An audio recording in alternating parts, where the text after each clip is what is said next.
¿Qué significa tener un CI por encima de 130? ¿Para ser superdotado hay que obtener sí o sí un CI de 130? ¿O es necesario un percentil por encima de 75 en todas las áreas? ¿Los test de inteligencia están obsoletos?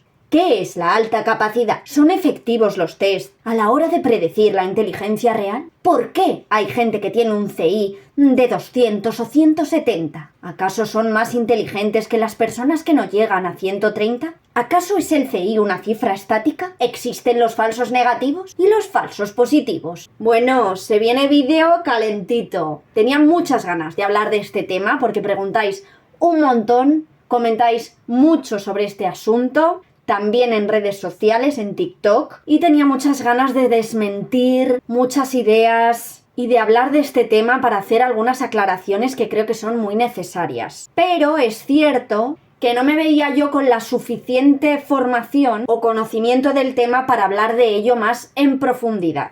Pero, como tenemos a Paloma Merello, hoy nos va a ayudar a arrojar un poquito de luz sobre este asunto tan complejo. Pero antes de dar paso a Paloma, que va a ir respondiendo a nuestras preguntas, voy a hacer una pequeña introducción de este asunto desde mi humilde opinión y conocimiento de este tema. Y voy a empezar a raíz de una pregunta que me hicisteis en este canal. Y es que hace poco alguien me preguntó, ¿qué significa exactamente tener un CI de 133 en la escala Wechsler? Pues bueno, yo me pregunto si como cifra aislada significa algo. Y la respuesta es que no. No significa nada por sí solo tener un CI 133, así por sí mismo, aunque sí significa cosas a nivel estadístico y altas capacidades en la escala Wechsler. Por un lado, es importante tener en cuenta para qué estamos haciendo un test que mide el CI. ¿Para qué estamos utilizando esa cifra? ¿Estamos valorando unas altas capacidades? Pero también depende de qué tipo de test provenga. En este caso, esta persona decía de la escala Wechsler. Pero en ocasiones puede que no estemos hablando de test fiables o estandarizados. Puede que estemos hablando de test de internet. No todos los test son iguales, miden lo mismo ni de la misma manera. ¿Se ha obtenido ese CI en el contexto de una evaluación más completa? ¿El objetivo de esta evaluación es valorar una posible alta capacidad? ¿Qué datos previos tenemos de esa persona al respecto? ¿Se han valorado otros aspectos? En fin, son muchas cosas las que hay que tener en cuenta, pero para aclarar todo este asunto tenemos que empezar por preguntarnos qué es la alta capacidad, qué relación tiene el CI con la alta capacidad, los test de inteligencia con la alta capacidad, y a eso vamos a tratar de responder en este vídeo. ¿Qué significa exactamente test estandarizado? Pero sobre todo, ¿qué significa tener un CI 130? Y si debe ser o no debe ser un criterio por el cual identificar de manera taxativa unas altas capacidades. Es decir, si tienes 130 o por encima, sí, si no, no. A todo eso vamos a responder hoy y vamos a empezar por preguntarle a Paloma. Paloma, ¿qué son las altas capacidades? ¿Qué significa eso del CI y cómo se relaciona con las altas capacidades? Si nos preguntamos ¿qué es la alta capacidad intelectual? La respuesta es que no podemos dar una respuesta taxativa a esta pregunta. La ACI es lo que se llama un constructo, es decir, una idea generada en torno, además en este caso, a otra construcción, que es la idea de capacidad intelectual. Y la ACI concretamente sería la parte alta de toda esa concepción de capacidad intelectual. Dentro de esta capacidad intelectual hemos seleccionado aquellos que nos parece que destacan y hemos determinado que estos van a ser los que tengan ACI. ¿Esto quiere decir que la alta capacidad intelectual y las personas con alta capacidad intelectual no existen? No. Quiere decir que determinar exactamente a qué individuos consideramos o no con alta capacidad intelectual en el fondo es una convención, al igual que qué cualidades incluimos dentro de ese concepto de capacidad intelectual. Podemos ser más laxos o más rígidos y esa flexibilidad dará lugar y ha dado a distintas definiciones de lo que es la capacidad intelectual y la alta capacidad intelectual.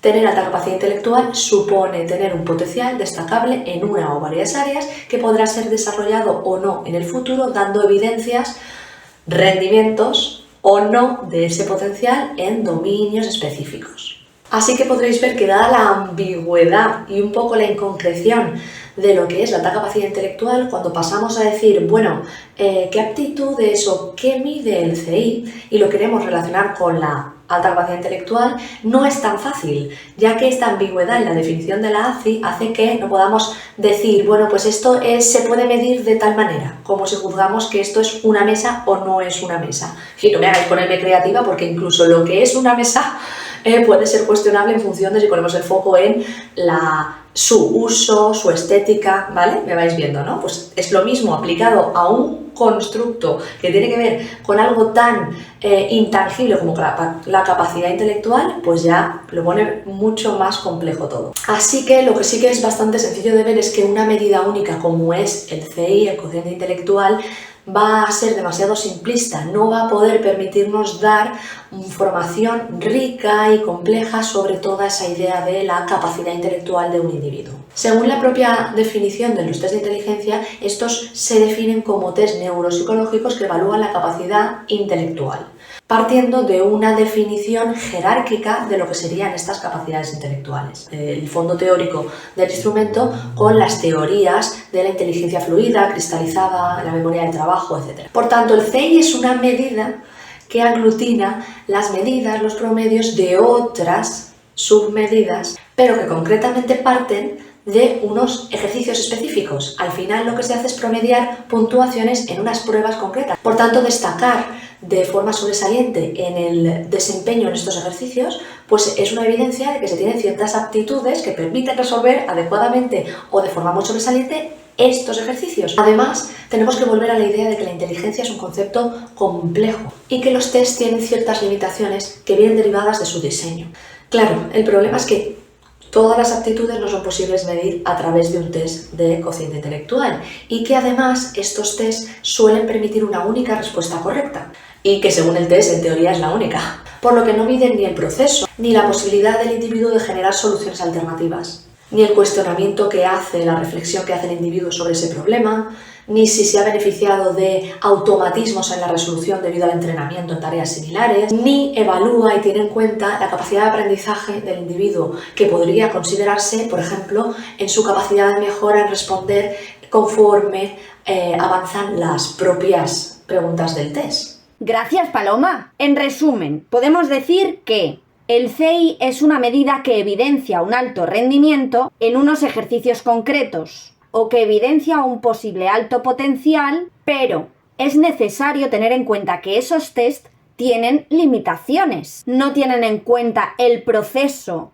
a nivel cerebral que has llevado tú a cabo para resolver ese ejercicio, ni el razonamiento ni el cuestionamiento del mismo, o la posibilidad de llegar a ese resultado por otra vía, las posibles soluciones alternativas, etc. Por otro lado, está claro que la definición de inteligencia como la definición de alta capacidad es ambigua, dado que es, como dice Paloma, un constructo. De ahí que yo me pregunte, ¿dónde está el límite para decir alta capacidad sí o no?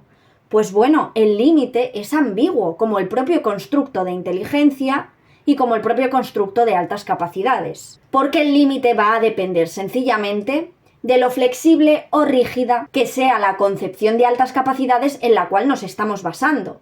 Si nos basamos en una concepción rígida que nos dice CI 130 para arriba, si es y si no, no, pues la alta capacidad será una cosa, pero si la hacemos más flexible será otra cosa. No obstante, a nivel estadístico, sí que podemos obtener estas evidencias de qué es la alta capacidad o de más o menos qué porcentaje de la población abarca. Y antes de seguir con el meollo de la cuestión, con el asunto del CI 130, con este debate, es importante entender cómo miden los test de inteligencia este CI, entender bien estos índices y subíndices de los que habla Paloma. Y también es importante adentrarnos en el concepto de test estandarizado. ¿Qué significa que un test esté estandarizado y cómo afecta esto a la puntuación?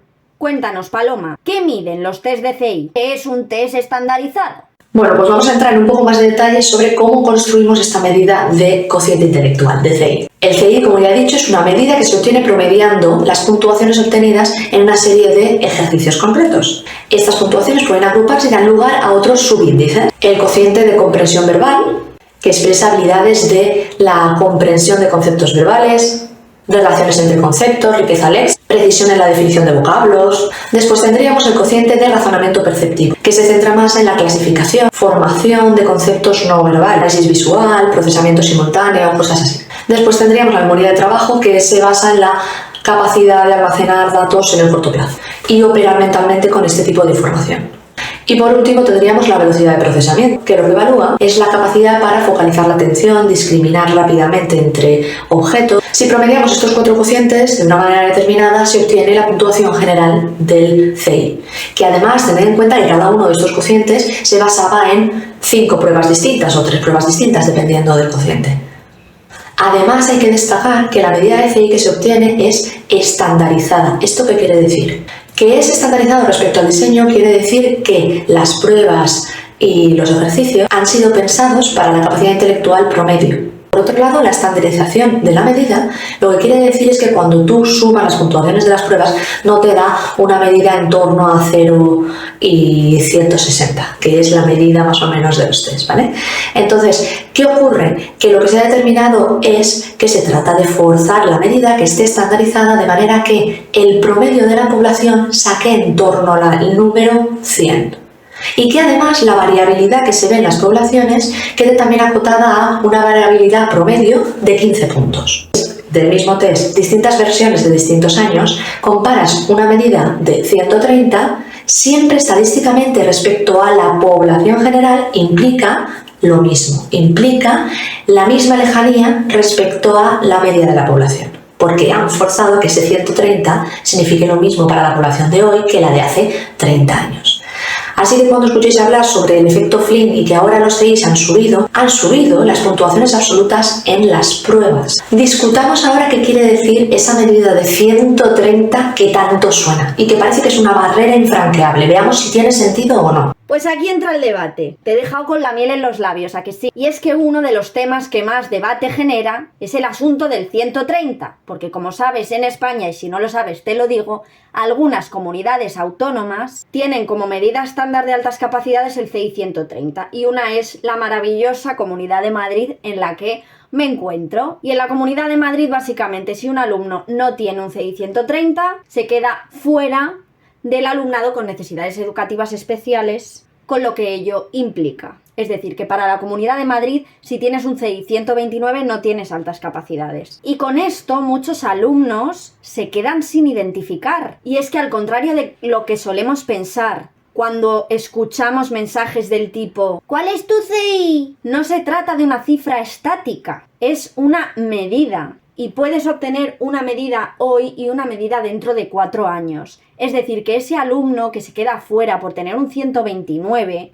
puede obtener un 132 4 años después, pero lo más probable es que no se le repita esa prueba y se quede sin identificar. Como sabes, en alguna ocasión ya te he mencionado que cuando yo era pequeña me hicieron una valoración y obtuve un CI, según sus propias palabras, muy alto pero sin llegar a 130 y por lo tanto no se preocupe señora porque su hija no es superdotada. Puede usted respirar tranquila. Sin embargo, con mi valoración de adulta superé la dichosa cifra, pero es que soy la misma persona. Es más, en ese momento la diferencia mía con otros alumnos era más grande, porque yo fui una alumna precoz. Pero me quedé fuera, chica.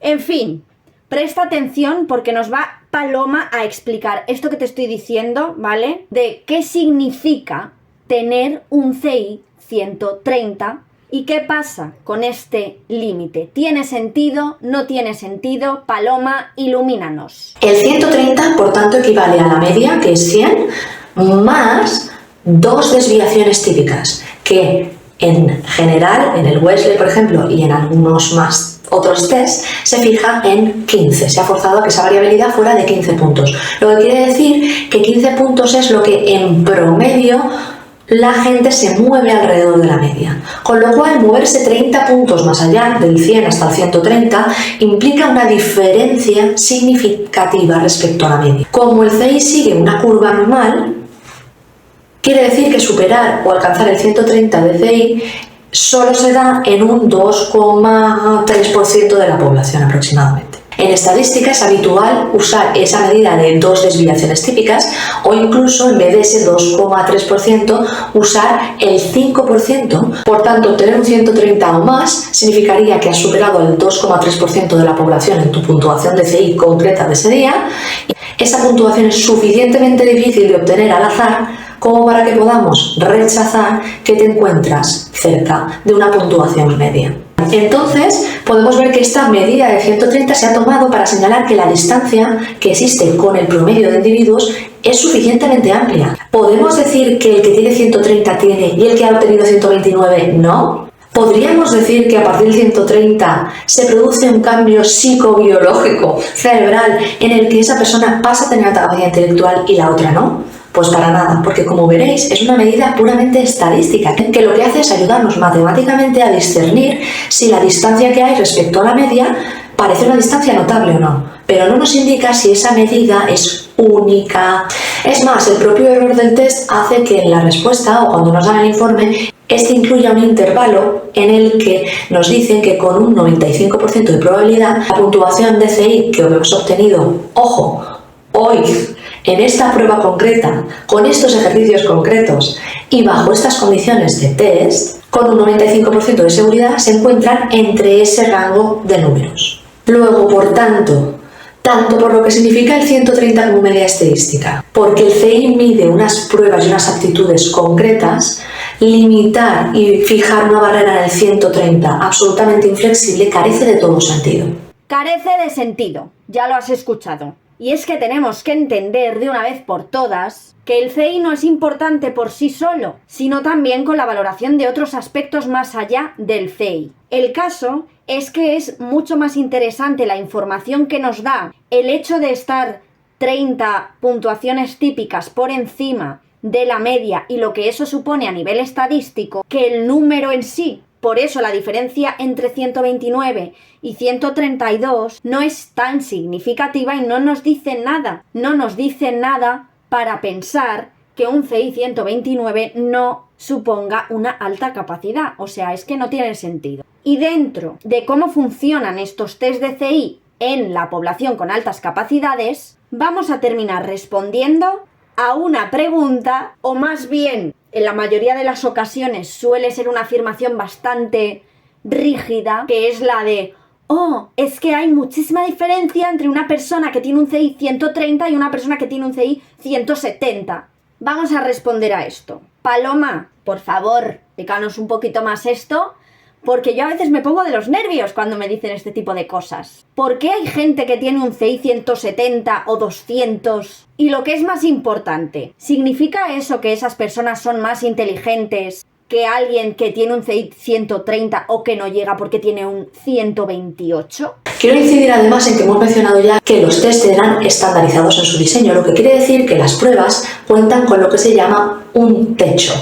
Quiere decir que llegado a un determinado nivel de dificultad no son capaces de discriminar más allá. La prueba tiene una dificultad tope. Luego, si tú podrías llegar a resolver ejercicios más difíciles, la prueba no va a permitir discernir entre esa persona que puede llegar a un techo muy alto y otra cuyo techo es el techo de las pruebas. Así que a partir de determinado valor no puede discernir entre personas muy inteligentes y mucho más inteligentes. En la infancia es posible pasar las pruebas con un out of level, que se llama, es decir, pasar la prueba de un individuo de más años a uno que es más pequeño, pero claro, en la edad adulta esto no tiene sentido. Además, por último, es interesante señalar que la muestra con la que han sido validados los tests incluye muy pocos individuos de la parte alta de la curva, lo que quiere decir que puede haber error en la estandarización de las medidas cuando estamos en esa parte final.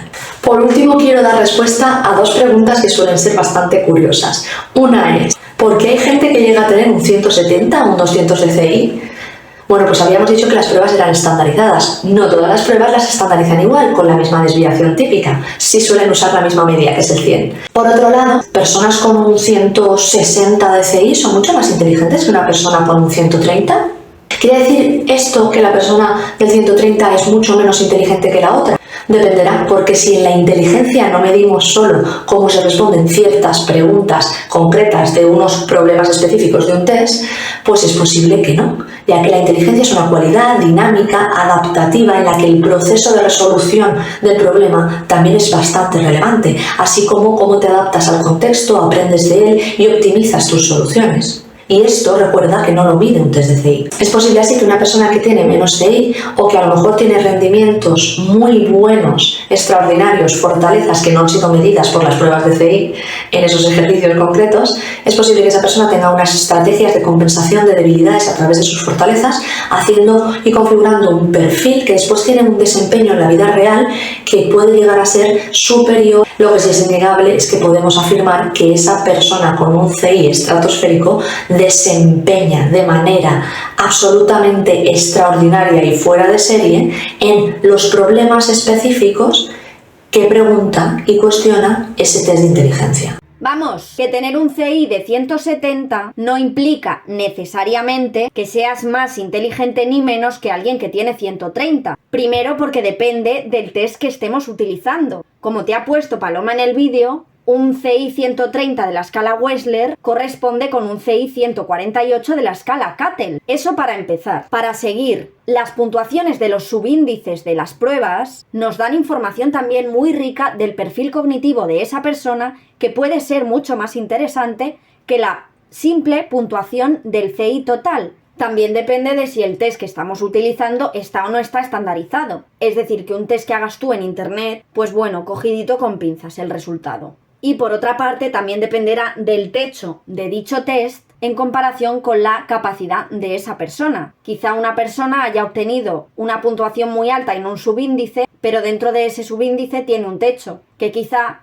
podría pasar por muchísimo más. Y ni mucho menos es una medida que pueda determinar la utilidad real de esa inteligencia o capacidad. Es decir, cómo te desenvuelvas tú en la vida, si vas a tener éxito, si no lo vas a tener. Es decir, hay muchas cositas aquí, pero no te preocupes, porque vamos a hacer segunda parte de este vídeo. Espero que te haya gustado y aprovecha en comentarios, haz las preguntas que necesites, porque ha sido una manera de introducir este tema que seguro que te genera muchas dudas.